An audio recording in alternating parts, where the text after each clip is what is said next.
billahi min shururi anfusina wa min sayyiati a'malina. May yahdihillahu fala mudhillalah wa may yudlil fala hadiyalah. Asyhadu an la ilaha illallah wahdahu la syarikalah wa asyhadu anna Muhammadan abduhu wa rasuluhu alladzi la nabiyya ba'dah. Hadirin ikhwati iman yang dimuliakan Allah Subhanahu wa taala, alhamdulillah pada kesempatan malam ini kita bisa bertemu kembali dalam kajian rutin di Masjid Nurul Amal. Alhamdulillah pada kesempatan malam ini di Jumat malam Sabtu yang kedua, kajian yang akan disampaikan oleh Bapak Ustadz Amin Mukhtar. Alhamdulillah beliau sudah ada di tengah-tengah kita, akan memberikan ilmu malam ini yang mana temanya itu adalah doa supaya terhindar dari kezaliman pemimpin. Nah, itu yang akan dibahas pada malam ini. Masih hangat-hangatnya bahwa situasi di negara kita, di pemerintah kita dengan adanya undang-undang cipta kerja itu. Nah, ini akan dibahas malam ini, dan nanti di sesi terakhir ada tanya jawab dan para pemuda silakan untuk mempersiapkan pertanyaannya. Dan untuk itu malam ini biasa untuk kajian Bapak Ustadz Amin Mukhtar, yaitu live streaming, yaitu di Sigabah Publika, bisa melihat di Facebook ya. Untuk itu kepada Bapak Ustadz kami persilakan. Alhamdulillah ala ni'mal batina qadiman wa haditan wa asyhadu an la ilaha illallah wahdah la syarikalah wa asyhadu anna Muhammadar Rasulullah allati la nabiyya ba'dah amma ba'd. Faqala Allah ta'ala fil Qur'anil Karim, a'udzu billahi minasyaitonir rajim, i'dilu taqwa al-ayah wa qala Rasulullah sallallahu alaihi wasallam fa in umira bi ma'siyatin fala sam'a alaihi wala ta'ah al-hadis. Hadirin ikhwati iman, bapak-bapak dan ibu-ibu serta para mujahid ilmu generasi baru, baik yang hadir di majelis ini maupun yang tetap setia mengikuti kajian ini di tempat masing-masing melalui layanan live streaming di Facebook Sigabah. Tidak ada pujian yang paling pantas terucap dari lisan selain alhamdulillah, karena atas kudro iroda serta inayah Allah Subhanahu wa taala, walaupun kondisi fisik yang cukup kelelahan dan hampir-hampir tak bisa hadir di tempat ini, sehingga mohon maaf yang sebesar-besarnya terutama kepada netizen, Facebooker. Kajian di tempat ini tak sempat diumumkan di media sosial, serta tadi tugas di Mataholang juga absen karena kondisi fisik yang tidak memungkinkan. Namun qadarullah pada malam hari ini kita bisa dipertemukan kembali untuk melanjutkan upaya kita di dalam meningkatkan kualitas keimanan serta amal soleh kita melalui thalabul ilmi. Bapak Ibu yang dirahmati Allah, kita telah maklum bahwa pengesahan RUU Omnibus Law Cilaka, yaitu Cipta Lapangan Kerja, menjadi undang-undang oleh DPR RI pada hari Senin tanggal 5 Oktober mendapat protes keras dari banyak pihak.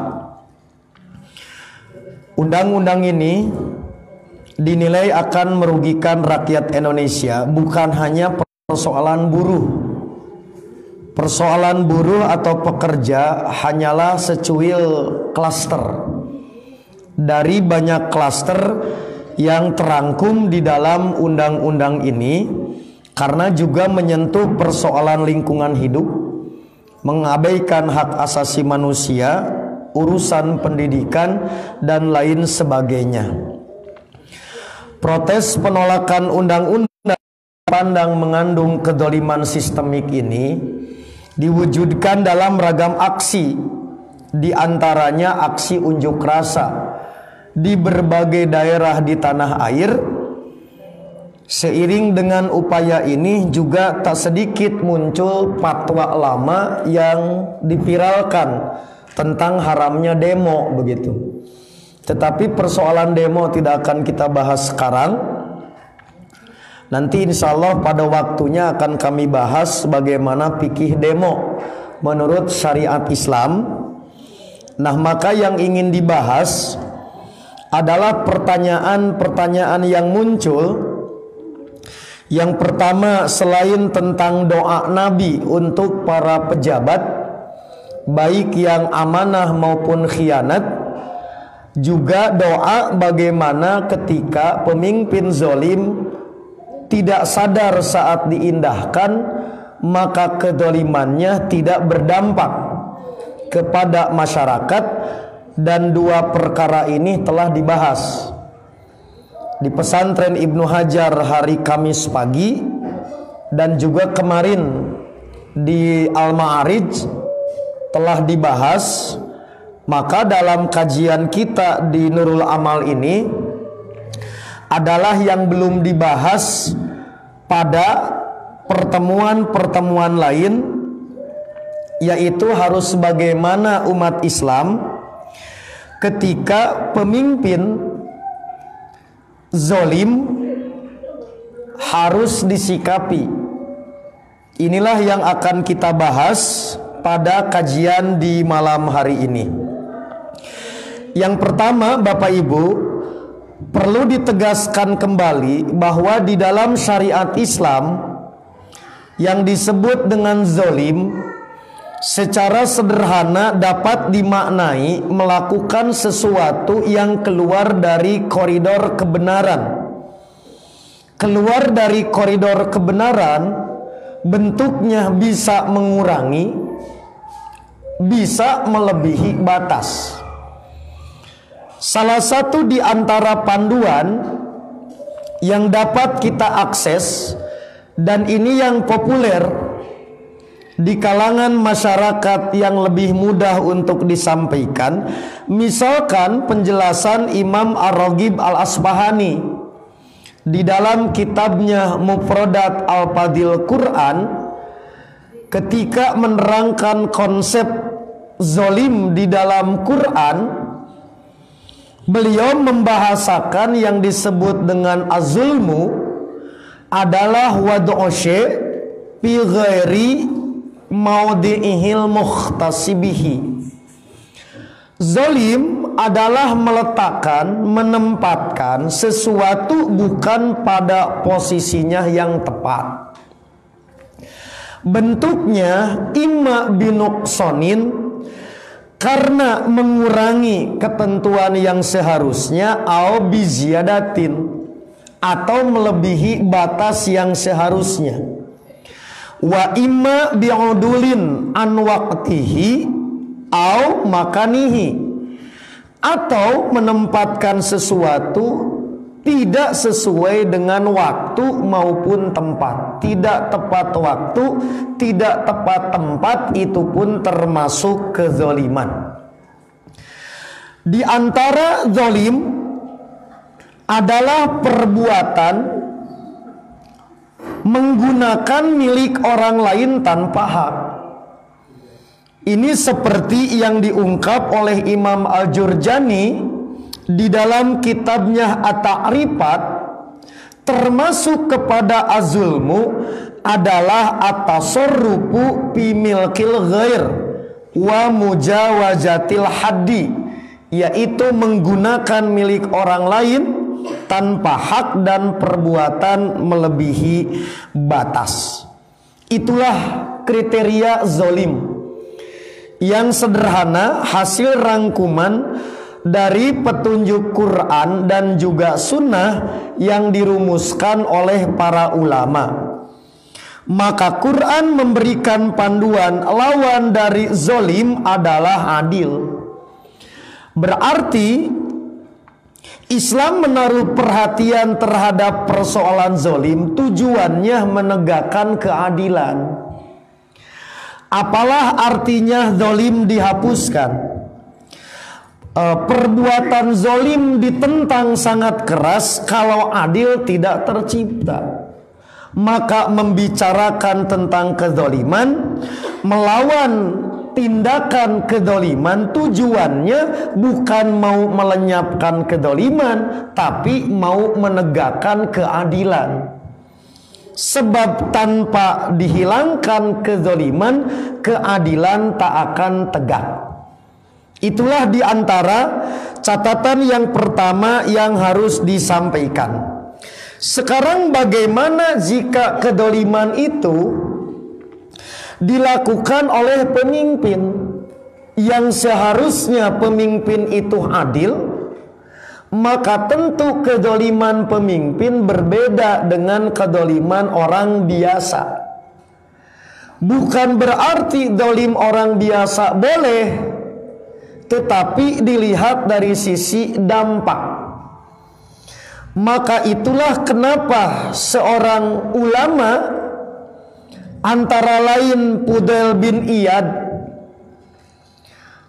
ketika Allah memberikan fasilitas ijabah doa, yang paling pertama akan aku persembahkan doa ini ke pemimpin. Sebab sekiranya doa-doa individu, doa personal diijabah oleh Allah, manfaatnya hanya bagi diri sendiri. Maka kedoliman individu, maka efeknya boleh jadi sedikit. Tapi kalau adil dan dolimnya pemimpin, dampaknya besar. Itulah kenapa Nabi memberikan peringatan keras untuk menghadapi kedoliman, apalagi dilakukan oleh pemimpin. Maka Nabi mengajarkan doa khusus untuk menggambarkan betapa Nabi begitu perhatian untuk keberlangsungan hidup umat Islam, baik secara kultural maupun struktural. Maka kehidupan masa depan ditentukan oleh struktural berkenaan dengan adil dan dolimnya pemimpin. Itulah yang Nabi ajarkan tentang doa. Pemimpin yang jujur, pemimpin yang adil, maka oleh Nabi didoakan agar Allah memberikan kemudahan. Bukan jadi sedikit tugas dan tanggung jawabnya, bukan mengurangi setumpuk segudang tanggung jawabnya, maka boleh jadi tugas dan tanggung jawabnya semakin banyak, tapi oleh Allah diberikan kemudahan saat mengelolanya. Bisi pemimpin adil teh pajarkeun kalau 1 juta tugas jadi 100 bukan. Maka tugasnya boleh jadi kalakah nambahan 2 juta tugas. Tetapi dalam mengelolanya Allah ikut membantu meringankan. Sekarang sebaliknya, kalau pemimpin itu justru dolim, maka pekerjaannya boleh jadi sedikit, tetapi akan diberi kesusahan oleh Allah. Ini contoh kepedulian Nabi akan keberlangsungan kehidupan umat, sangat dipengaruhi atau akan ditopang oleh kekuatan struktural yang namanya kepemimpinan. Kemudian sekiranya pemimpin yang dolim itu didoakan agar sadar, kemudian juga tidak sadar, maka sikap orang yang beriman diberikan senjata pamungkas. Nah, yang kemarin disampaikan di Al-Ma'arij, seperti yang diajarkan oleh Fudail bin Iyad, redaksi doanya boleh apa saja. Maka substansi yang diajarkan doa ini antara lain, Allahumma inni a'udzubika min imarati sibyan wasupaha. Ya Allah, aku berlindung kepadamu dari sifat kekanak-kanakan para pemimpin dan supahanya pemimpin, yaitu pemimpin yang bodoh terhadap nilai-nilai kemanusiaan universal, pemimpin yang tidak punya perhatian terhadap moral spiritual. Maka supaha bukan berarti sekolahnya hanya SR, boleh jadi sekolahnya tinggi, doktor, profesor, jabatannya bisa jadi preskom, presdir, tetapi disebut supaha karena dia tidak memperhatikan nilai-nilai kemanusiaan universal dan moral spiritual. Bodoh karena urusan agama, bodoh terhadap urusan hak-hak masyarakat dan bagaimana aturan moral berkenaan dengan hak dan kewajiban itu. Itu diantara doa yang diajarkan. Pembahasannya silahkan bisa diakses kembali di Facebook Sigabah karena masih hangat kemarin disampaikan. Nah, itu tidak akan kita bahas, itu hanya ulasan. Nah, yang akan kita bahas selain mengajarkan senjata pamungkas orang yang beriman berupa doa, maka Islam mengajarkan beberapa bentuk lainnya. Bagaimana sikap kaum muslim terhadap pemimpin zalim. Di antaranya, tidak boleh menaati penguasa zalim. Sekiranya kedolimannya bukanlah opini atau asumsi, tapi kedoliman yang nyata. Sebab menaati pemimpin yang zalim berarti sama dengan maksiat kepada Allah. Inilah yang Nabi sabdakan di dalam beberapa hadis, antara lain hadis riwayat Imam At-Tirmidzi, as-sam'u wa ta'ah 'alal mar'il muslimi fima ahabba wa kariha. Hendaklah seorang muslim mendengar dan taat pada pemimpin, baik dalam perkara yang disukai, cocok dengan kebijakan pemimpin, atau dalam perkara yang dibenci, cocok tapi kebijakannya tidak melanggar syariat. Maka like and dislike, suka atau tidak suka, bukanlah legitimasi pembenaran membangkang. Karena yang jadi ukuran bukan suka tidak suka, tapi benar atau tidak benar. Maka sekiranya seorang pemimpin benar, ada sebagian masyarakat yang tidak suka terhadap kebenaran, maka rakyatlah yang salah, yang disebut dengan pembangkang. Apabila berusaha untuk menurunkan pemimpin, namanya bugot, namanya pemberontakan. Pemimpin berhak menghukum mereka karena pemimpin itu benar. Urusan suka dan tidak suka bukanlah standar dia salah atau benar. Sebab kebijakan seorang pemimpin sekiranya ingin populis, yaitu ingin diminati oleh publik, maka bukanlah ukuran pemimpin itu harus ditaati. Jadi lamun pamimpin tadi setiap kebijakan hayang dipikaresep kabeh moal bisa. Pasti setiap kebijakan pemimpin tidak bisa membeli semua hati rakyat.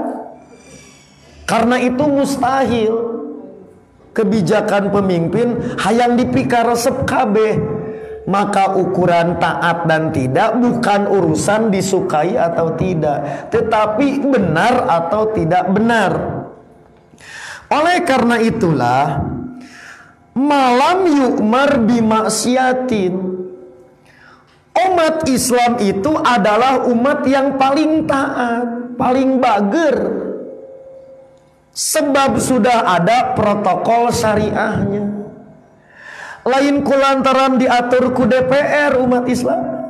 Daroream teuing ibu diatur ku DPR. Cantang tuh jadi ganjaran di akhirat. Eta teh lamun amanah anggota DPR. Tetapi karena syariatlah yang mengamanatkan. Ditakdirkan ibu teboga perwakilan di dewan. Karena syariat yang memerintah kita selama tidak maksiat wajib ditaati.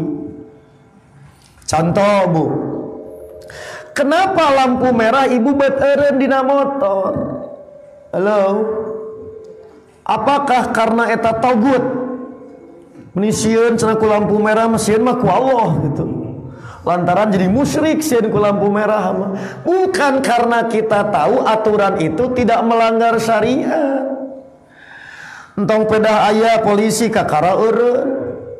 Eueuh polisi mah bari lewak liuk, beureum teh ditabrak. Ta eta mah karena aturan jelema. Tapi umat Islam justru karena perintah syariat. Tetapi pa in umiro bimaksiatin. Sekiranya seorang pemimpin baik langsung ataupun melalui aturan dan kebijakannya dia menyuruh kita bermaksiat atau aturannya menabrak ketentuan Allah, fala sam'a alaihi wala ta'ata, maka kaum muslimin tidak ada keharusan untuk mentaati. Dalam hadis yang lain yang lebih dikenal taku barudak madrasah duka zaman ayeuna aya keneh pelajaran ieu di madrasah henteu gitu, yaitu la ta'ata li makhluqin fi ma'siyatil khaliq. Itu yang lebih populer hadisnya, tidak ada ketaatan kepada makhluk dalam bermaksiat kepada khaliq. Itu yang pertama, sikap kaum muslimin tidak boleh menaati penguasa zalim. Ini dasar. Yang kedua, harus bagaimana? Ketika sekarang pemimpin zalim, kita tidak boleh mentaati. Terus kudu kumaha? Maka yang kedua, protokol syariahnya menyampaikan nasihat secara langsung. Ulah di medsos, langsung kirimkan surat ke penguasa. Kalau tadi camat, iya mah camat maksiat di grup WhatsApp, cantang tuh nepi ka pacamat na sumping ke kecamatan, mat kecamatan gitu.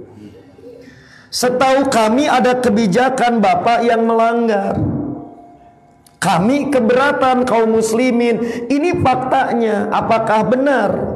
Kenapa bapak melakukan ini? Tak iya, itu contoh cara yang kedua.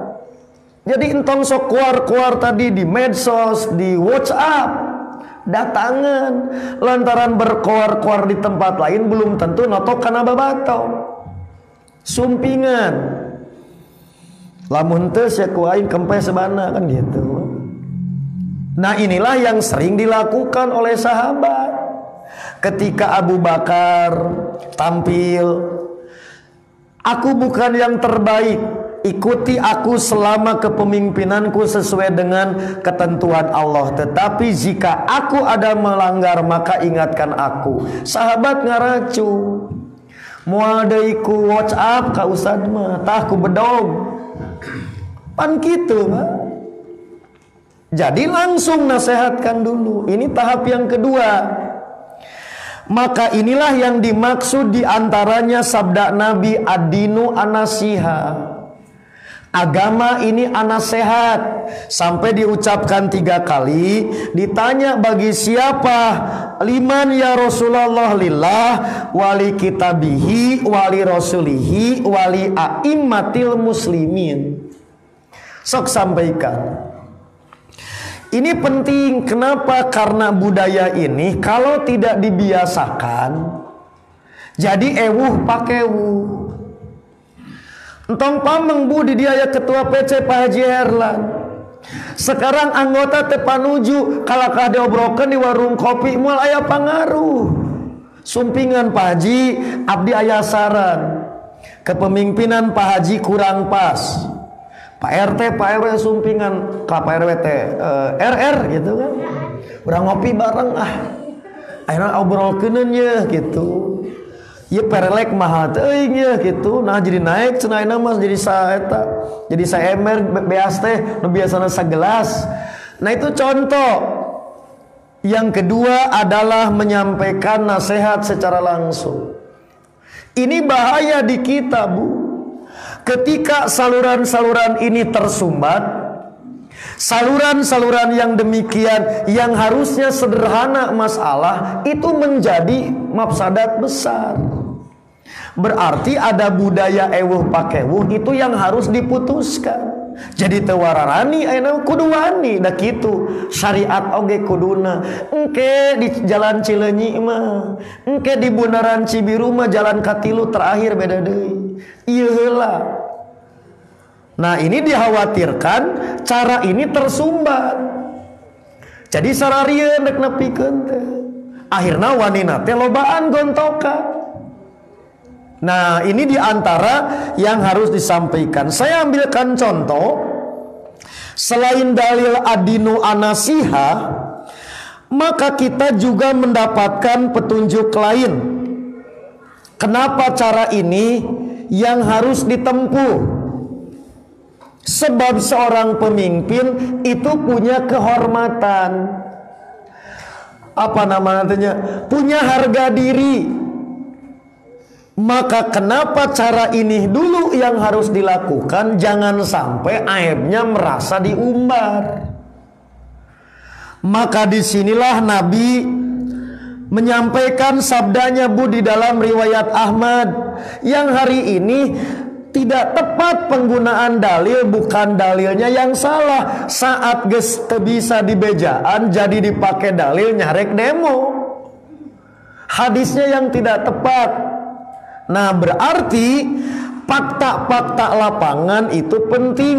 Bukan hanya di media sosial, bukan hanya di berita. Maka penting cek ke lapangan untuk menentukan bisa keneh teh ku cara ieu atawa sebenarnya geus teu mungkin. Maka itu tidak boleh opini, tidak boleh asumsi, harus fakta. Nah barang siapa yang hendak menasihati penguasa dengan suatu perkara, maka jangan dilakukan dengan terang-terangan, tetapi gandenglah tangannya, menyepilah berdua. Jika diterima memang seharusnya begitu, jika tidak maka dia telah menyampaikan kewajibannya. Berarti ngobrol berdua, menyampaikan nasihat masih mungkin. Ia mereka mau menyampaikan nasihat, gerbang nawai ditutup, pantau nawai dikunci, berarti sudah tidak mungkin. Ngirimkan WhatsApp gestara dibaca, nambahkan telepon ditutup wae. Ini sekali lagi, semua ini adalah protokol syariah. Supaya apa Bapak Ibu?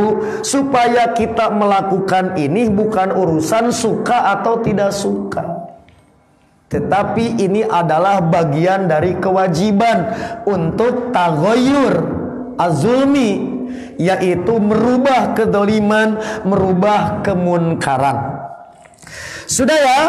Nah jadi silent, tong sok diumbar di medsos. Kalau masih mungkin seperti ini lakukan. Pak RW, saya sudah menyampaikan ngobrol berdua. Kalau Pak RW tidak ada perubahan, berarti oleh saya besok akan dipublikasikan di medsos. Berarti Pak RW urat batu. Nah itu contoh. Baru masuk yang ketiga, yaitu merubah kemunkaran menggunakan 3 bentuk dan 3 tahapan. Yaitu kedoliman termasuk kemunkaran. Maka kita dianjurkan merubah kemunkaran sesuai dengan kemampuan. Maka yang pertama adalah dengan cara bilyad. Bilyad berarti dengan kekuatan. Sekiranya tidak mampu bilyad, lakukan dengan lisan. Termasuk dalam lisan ini adalah dengan tulisan, dengan jurnalistik. Misalkan di media, nulis di koran, nulis di media sosial, itu termasuk bilisan. Sekiranya dengan lisan saja sudah tidak mampu, data direk nepikeun sieun erek ku tulisan josieun di beredel majalahna, maka lakukan dengan cara yang terakhir, yaitu dengan hati. Maka dengan hati ini adalah selemah-lemah iman. Inilah yang disabdakan oleh Nabi, man ro'a minkum munkaron, barang siapa yang melihat kemunkaran, fayughayyirhu biyadihi, maka hendaklah ia mencegah kemunkaran itu dengan tangannya. Fa in lam tastati' fa bilisanihi, jika tidak mampu dengan tangan maka dengan lisannya. Jika tidak mampu fa biqalbihi, dengan hatinya. Wadzalika adaful iman, maka jalan yang terakhir adalah dengan hati. Lihat Bapak Ibu, ini hierarki. Iya macana naon joku iman wae gitu, joku hate. Abdi macana naon da teu mampu cenah ku hate ngewa we kitu, teresep we kitu. Padahal leungeun jeung lisan mampu keneh tidak boleh, karena ini hierarki, bukan pilihan, tapi hierarki tahapan. Contoh Bu, seperti apa misalkan bilyad seperti seorang ayah ke anak. Waktuna salat kalakah main game, bilyad ancurkeun alat gimna. Iya mah begitu budak teh salat main game, hayo we si ibu teh dina hate, mama mah teu panuju, hayo we kitu, atuh ada puliman gitu mah indung. Bilyad heula. Nah, ancurkeun lamun keur nonton TV pareman TV-na. Di urang tibalik ku bilisan heula atuh puguh tara ngagugu. Pegatkeun kabelna atuh PLN-na. Itu contoh bilyad. Begitu rek di pareman TV-na umur geus 40 tahun. Atau puguh jauh ngalawannya. Nah ini contoh kesalahan di kita. Akhirnya jadi tesieun budak da main kulisan wae padahal bilyad. Pareman TV-na, cabut gimna tarik. Urang mah jauh bilisan padahal mampu. Itu contoh bilyad tuh. Jadi dengan cara bilyad seperti RT, seperti RW, atau anggota naon namina teh? Anggota dewan tingkat desa, BPD, kan aya kekuatan. Orang punya kekuatan hayo dina mimbar gerak ceramah wae nyarekna salah. Karena dia punya kekuatan. Baru orang yang tidak punya kekuatan teu mampu, itu baru dengan lisan. Di mimbar, lewat tadi media sosial, itu bagi yang apa? Bagi yang tidak punya kekuatan dengan power, dengan jabatan. Makanya ini sering dinasehatkan. Urusan RW cokot ku ahli pengajian. Urusan ke RT-an ku orang-orang nu takwa. Urang mah inget ke RT urusan KTP. Begitu tadi di masyarakat geus mahabu kemaksiatan, RT-na tidak berdaya. Nah itu contoh bilyad. Jadi ini bukan pilihan tapi tahapan. Oke? Nah kemudian setelah tadi bilyad tidak mampu, bilisan juga tadi tidak mampu, baru yang terakhir biqolbi, yaitu menyatakan tidak suka, teresep dina hate teh ngewa, dan berharap itu tidak terjadi kemunkaran-kemunkaran ini. Maka ini menandakan selemah-lemah iman, tetapi masih ada secerca harapan. Nah, jika sama sekali tidak melakukan perubahan, Kulengan teu ku power tidak. Ibu ya.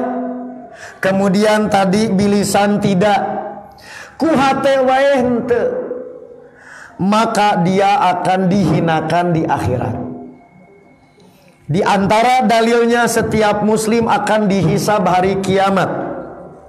Hadisnya begini Bapak Ibu. Sesungguhnya Allah akan bertanya kepada hambanya di hari kiamat.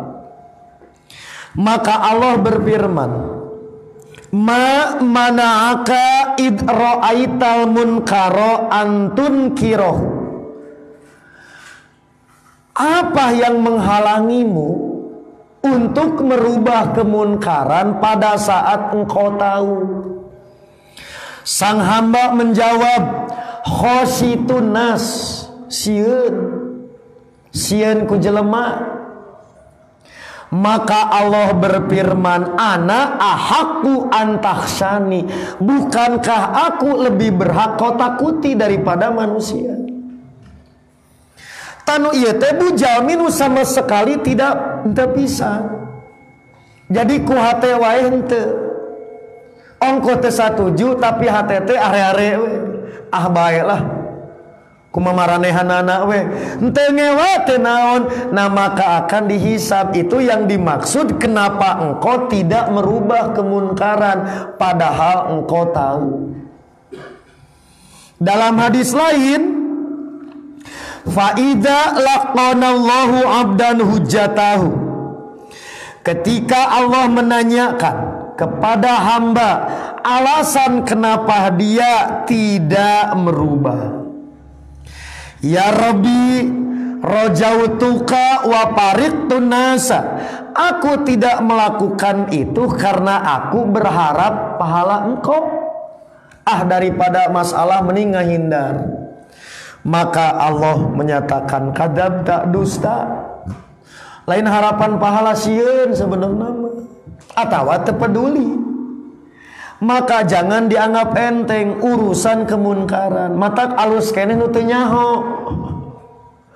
Yang tidak tahu mah tidak dituntut. Justru tuntutan ini bagi orang yang sudah tahu. Maka inilah yang menjadi sikap orang Islam. Saat mengetahui kedoliman, termasuk kedoliman pemimpin, itu bagian dari kemunkaran. Maka ada 3 tahapan yang bisa dilakukan setelah ngobrol duaan tidak diindahkan. Menyampaikan nasihat langsung itu tidak dipedulikan. Ngirimkan surat ke kotak 2000. Tadi baca-baca aja, bujeng-bujeng dibaca di tayang getara surat gitu. Maka ada cara lain yang harus ditempuh dalam konteks inilah yang akan menjadi tanggung jawab kita bersama. Kemudian hadis lain menggambarkan kenapa kemunkaran yang dilakukan penguasa wajib dirubah. Menurut media dan cara yang tadi, maka Nabi mengingatkan tentang kondisi akhir zaman yang akan memberikan dampak kesengsaraan jika umat Islam itu tak peduli. Misalkan dalam satu hadis Nabi menyatakan akan datang suatu masa di mana pemimpin yang mengelola, mengayomi masyarakat itu menzolimi, dan ternyata kedolimannya malah dibantu oleh orang-orang yang boleh jadi karena dia adalah satu kubu, atau kedolimannya malah dibantu karena oleh orang-orang yang cari perut atau ABS, asal babeh senang, buburuh, jadi jongos, jadi kekeset, nanbu calo, jadi menjadi calo penguasa yang zolim. Kemudian dia membenarkan dusta. Kedustaan pemimpin itu malah dibela. maka yang bersangkutan adalah bukan bagian dari golonganku, dan aku juga bukan bagian dari golongan kelompok tersebut, dan yang bersangkutan tidak akan merasakan air telagaku nanti di akhirat. Dan barang siapa yang tidak mendatangi pemimpin yang demikian, juga tidak menolong kedolimannya, serta tidak membenarkan dustanya, maka ialah bagian dari golongan umatku, dan aku bagian dari mereka. Dan kaum muslimin yang demikian akan merasakan nikmatnya air telagaku pada hari kiamat.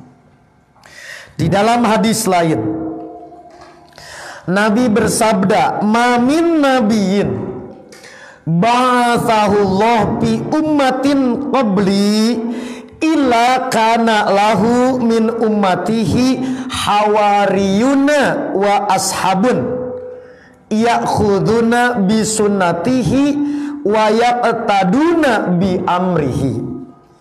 Tidak ada seorang nabi pun yang Allah utus pada suatu umat sebelum aku, kecuali nabi yang bersangkutan punya hawariyun, yaitu para pembela dari umatnya, wa ashabun, dan para sahabatnya yang akan setia, yaitu setia menggunakan berpegang teguh dengan syariat nabinya, dan akan istiqomah konsisten untuk melaksanakan setiap perintahnya.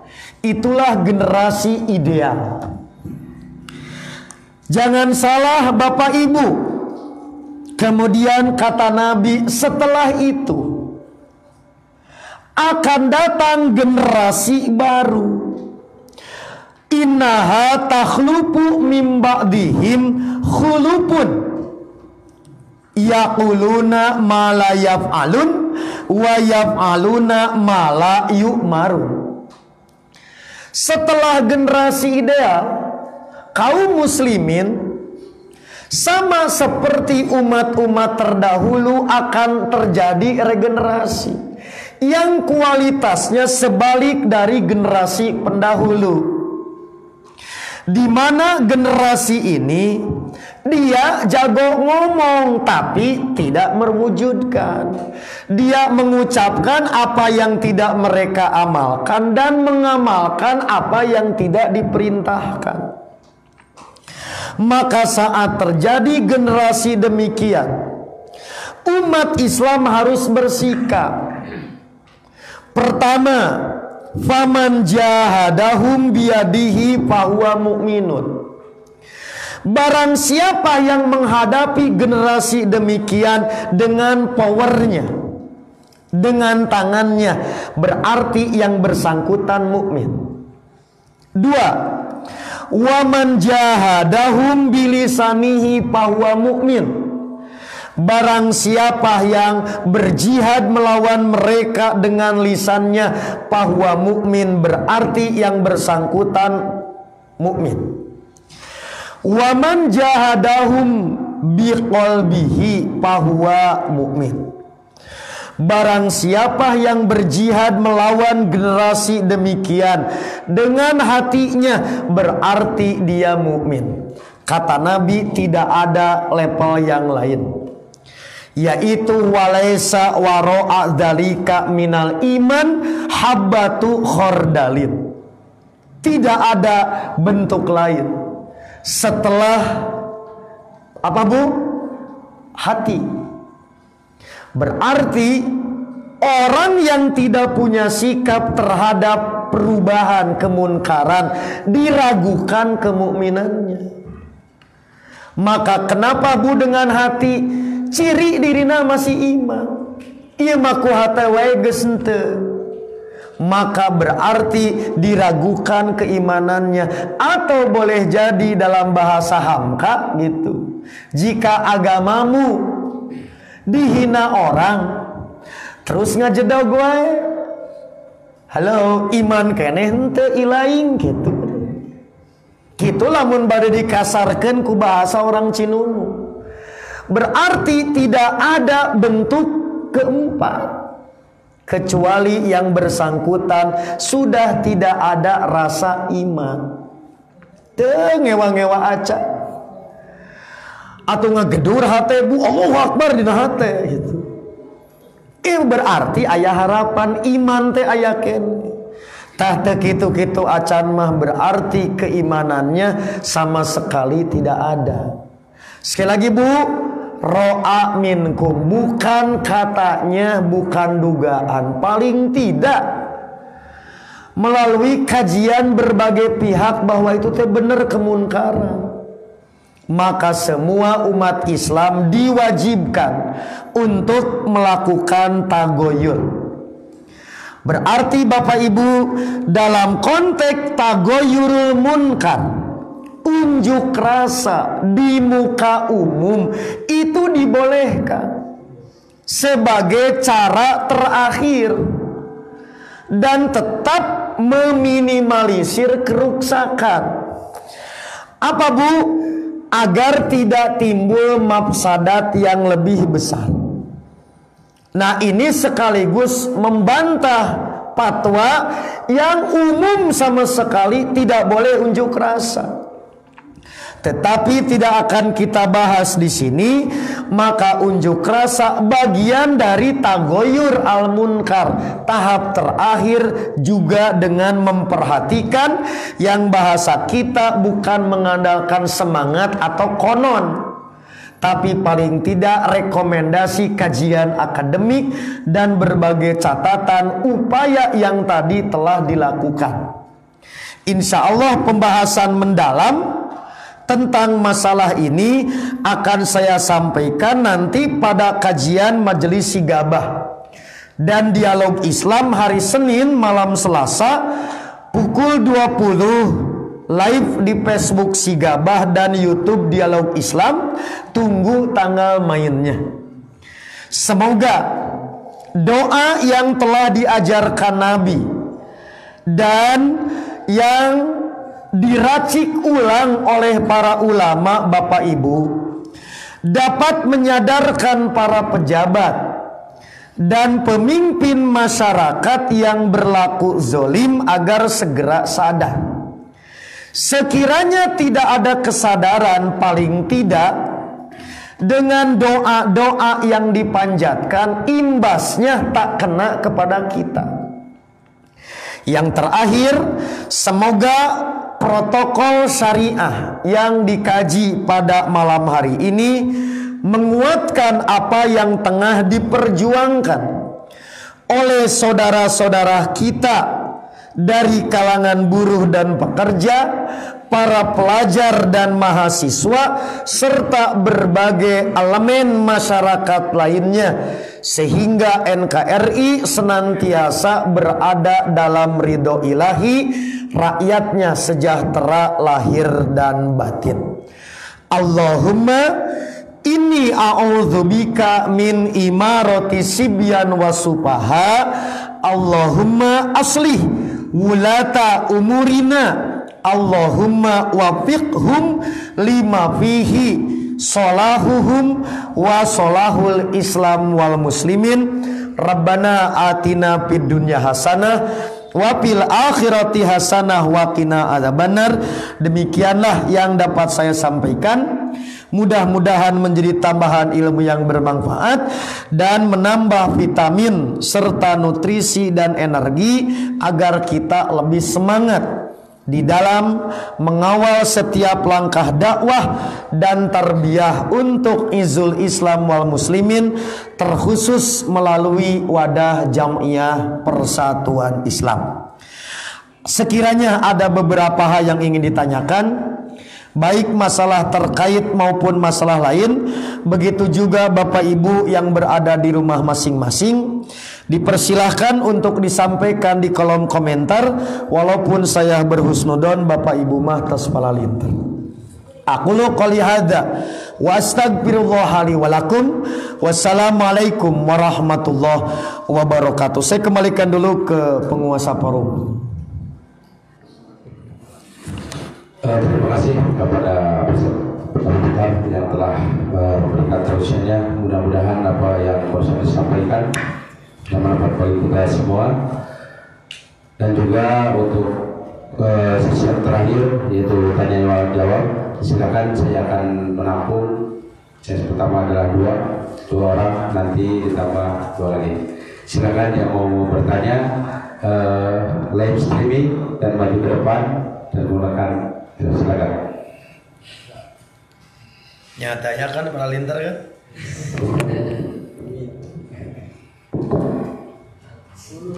Silakan.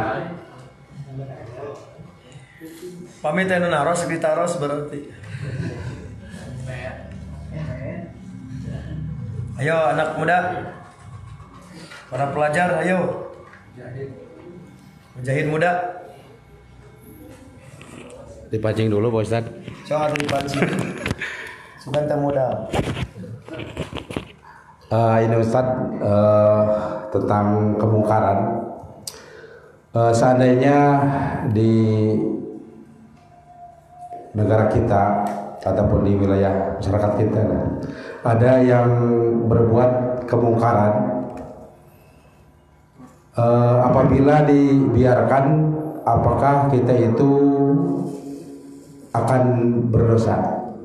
Mohon penjelasannya bagaimana dengan sesuai dengan dalil ayat yang dibacakan tadi. Terima kasih. Ya.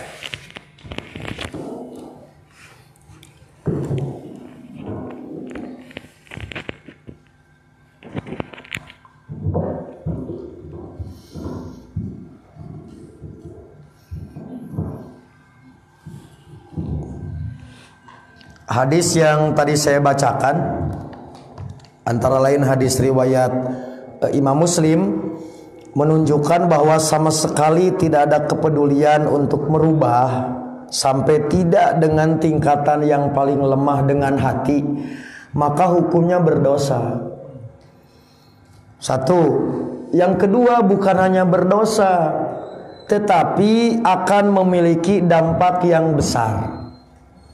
Itulah yang saya sebut dengan kedoliman sistemik. Kedoliman individu tidak boleh, tapi dampaknya kecil. Tapi kalau kedolimannya sistemik, bahasa kita kedoliman berjamaah, itu jauh lebih dahsyat dampaknya. Nah, salah satu di antaranya Nabi bersabda, "Idza doharatil ma'asi fi ummati." Apabila kemaksiatan telah masif, telah idhar, transparan, terang-terangan di umatku, ammahumullah biiqabin min indih, maka Allah akan menurunkan adab yang merata kepada kaum yang bersangkutan. Ummu Salamah dan Aisyah bertanya, bukankah di daerah itu masih ada orang yang soleh? Sok aya keneh nu tahajud, maca Quran rajin, sodakoh rajin. Bagaimana dengan mereka? Kesolehan mereka tak bisa menghalangi adab itu. Maka orang yang soleh pun akan terkena. Bedanya saat dia terkena adab karena dia sedang tidak maksiat, dia punya perhatian ingin merubah atau telah melakukan, toh tidak ada perubahan, maka yang bersangkutan wafatnya dalam keadaan mulia, yaitu wafat dalam keadaan diridhoi oleh Allah. Jadi sekali lagi, bukan sekedar dosa, ada dampak sosial, yaitu adab Allah turun. Maka saat turun tidak memilih-milih, seperti engke bencana alam karena ruksaknya di hulu. Tidak kia kan Bu, begitu banjir teh iman nusuk tahajud imahna ngaliwat ente. Ditabrak we nusuk tahajud ge imahna, padahal yang melakukan mungkin segelintir orang, cukong-cukong di hulu ngaruksak hutan kabeh nu beunangna. Masjid benang jadi hancur, madrasah rusak, padahal perilakunya. Maka orang sudah memberitahu ketika dia wafat dengan bencana atau mengalami musibah, yang bersangkutan mulia. Tapi bagi yang tidak sama sekali ada kepedulian, selain dosa dia akan terhina. Disebut mati konyol oleh bencana yang tertimpa. Begitu juga orang yang melakukan perubahan bukan dasar ilmu dan iman, pipilweun sebab dibayar, maka juga mati konyol. Nah, bagi umat Islam, kenapa harus melakukan ini? Ini bukan sekedar tuntutan sosial, tapi tuntutan syariat melakukan ini. Oleh karena itu mal bisa dibeli. Hiji saat Kang Opik sebagai wakil presiden pekerja se-Indonesia berewe kursi jempe, tak bukan begitu kita. Kan ayeuna mah mudah gitu. Negosiasi jeung saha jeung pamimpinna damai. Nah, kalau tuntutannya sosial bisa begitu, tapi tuntutan syariat itu mau bisa dibeli, tidak ada kompromi. Sekiranya itu sudah tidak bisa ditolerir dengan beragam tahapan yang tadi. Nah, itu pentingnya. Jadi bukan sekedar dosa, tapi dampak sistemik itu yang berbahaya.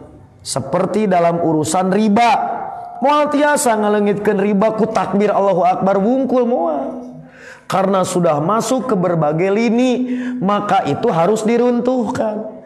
Cara ngaruntuhkeunna kumaha? Kapan mau bisa ku jelema kamari sore? Inilah yang disebut dengan revolusi. Kalau ini sudah akut, maka stadium 4 mal bisa dengan cara disuntik biasa. Nah, kumaha cara revolusi? Ganti generasi. Berarti disiapkan ti ayeuna generasi masa datang. Sambil kita jalan memperbaiki, maka kerusakan yang terjadi generasi sekarang dan masa lalu tong kaalaman. Kusaha generasi baru tanu karieun tah. Lamun nu karieun teh henteu disuntik ti ayeuna kurikulum yang mencerahkan tentang Islam, mereka calon koruptor-koruptor baru. Oke, mana contoh koruptor disiplin waktu, asup ke sekolah jam 7, jam 8 korupsi eta teh. Berarti terus dibiasakan, itu yang disebut sistemik. Maka orang tak bisa menghindar. Maka leungitkeun kebiasaan orang tua masa lalu kalau dianggap jelek. Disiplin, jam 7 sekolah, jam 6 kudu di sekolah. Tapi tidinya kabur istrinya teh kitu. Lantaran janjian wungkul jam 6 telendek asup. Itu contoh yang sederhana. Jadi ganti generasi. Supaya apa? Terjadi generasi kholpun dan kholap, yaitu generasi yang buruk seperti yang Nabi ajarkan. Wah, kurang diprogram. Ganti generasi baru justru yang lebih baik daripada generasi sebelumnya. Ingat, tidak ada satu kejahatan yang tercipta di masyarakat semula karena kuatnya orang yang melakukan, tapi diamnya orang soleh. Jadi sangeunahna aya nu mabok diarantep kepret di buruan urang, kulantaran tara dicarek jadi ngeunah. Tagus jadi akumulasi mah berat. Itulah yang bahaya yang disebut dengan sistemik. Jangan dibiarkan kalau sedikit termasuk di rumah tangga kita. Aya budak ngalanggar geus wani ngawadul, kepret. Lain urusan etana buta ngawadulna nu bahaya. Nah, lantaran biasa ngawadul teh asa bebas boleh, maka akan terjadi kerusakan-kerusakan lain. Contoh kemaksiatan zina. Ari keur tadi dekeutna lain muhrim diarantep, begitu geus kecelakaan jadi aib. Itu contoh mulai peka kembali tah orang tua kita mah berhasil menjaga lingkungan matak teh saenakna, minimal era rek ngalakukeun. Ayeuna mah terang-terangan urang nu bener jadi era. Nya Bu, tinggali ku ibu barudak ABG naik motor ka mana-mana orat dina motor, kalakah bangga. Urang jadi era nyarekna, begitu dicare kalakah dicarekan. Kumaha aing we Pak cenah motor-motor aing coba Pak. Ini contoh yang disebut kedoliman sistemik, berarti bukan kemarin sore. Ada akumulasi yang cukup lama. Ini kita perbaiki, kita terus usaha, siapkan generasi. Nah, revolusi generasi. Ini yang harus disiapkan. Siap? Siap. Pokoknya melamun kuburdak Cinunuk, penjahat we sarieun. Cek penjahat Cinunuk teh ajig euy barudak Nurul Amal euy gitu kan. Nah, nepi ka kudu nguriling rek ngalakukan kejahatan teh lantaran aya ngaronda anak bangsa orang Cinunuk. Tak antum nu kudu kahareup melanjutkan, jangan sampai generasi-generasi yang sudah buruk itu diduplikasi oleh antum. Parice nu goreng mah tinggalin nu aralusna gitu. Itu yang harus disiapkan. Saya kira begitu. Oke, karena waktu jua dan kondisi fisik yang belum stabil, maka akhirnya saya harus mengakhiri kajian ini. Mudah-mudahan sekali lagi apa yang disampaikan menjadi tambahan ilmu yang bermanfaat. Mohon maaf atas segala kekurangan. Insya Allah kita bertemu kembali di bulan depan dalam keadaan sehat walafiat, dan ikuti terus kajian-kajian online di Facebook Sigabah khususnya. Maka insya Allah apa yang tengah diperjuangkan mudah-mudahan ada dalam ridho Allah dan diberikan kemudahan serta terwujud apa yang diharapkan, karena Allah berkuasa untuk membulak-balikan hati manusia. Saat terbuka pintu nuraninya, maka seberkas cahaya dapat merubah perilaku yang tengah mereka kelola, dan atas perubahan itu insya Allah usaha kita menjadi amal ibadah. Aqulu qouli hadza wa astaghfirullah li wa lakum. Wassalamualaikum warahmatullahi wabarakatuh. Demikian kajian malam ini. Apa yang barusan kita saksikan dan kita dengarkan, bahwa pemimpin yang dolim itu adalah pemimpin yang sudah menyimpang dari aturan hukum Islam dan hukum tata negara juga, bahwa itu perbuatan zalim lawan dari kata adil. Ya, kalau sudah pemimpin kita menyimpang dari kedoliman, maka masyarakat akan kehilangan keadilan. Untuk itu masyarakat kita, rakyat kita menuntut keadilan karena sudah menyimpang dari koridor hukum-hukum Islam dan sudah menyimpang dari ketatanegaraan dan tidak berpihak kepada rakyat kita.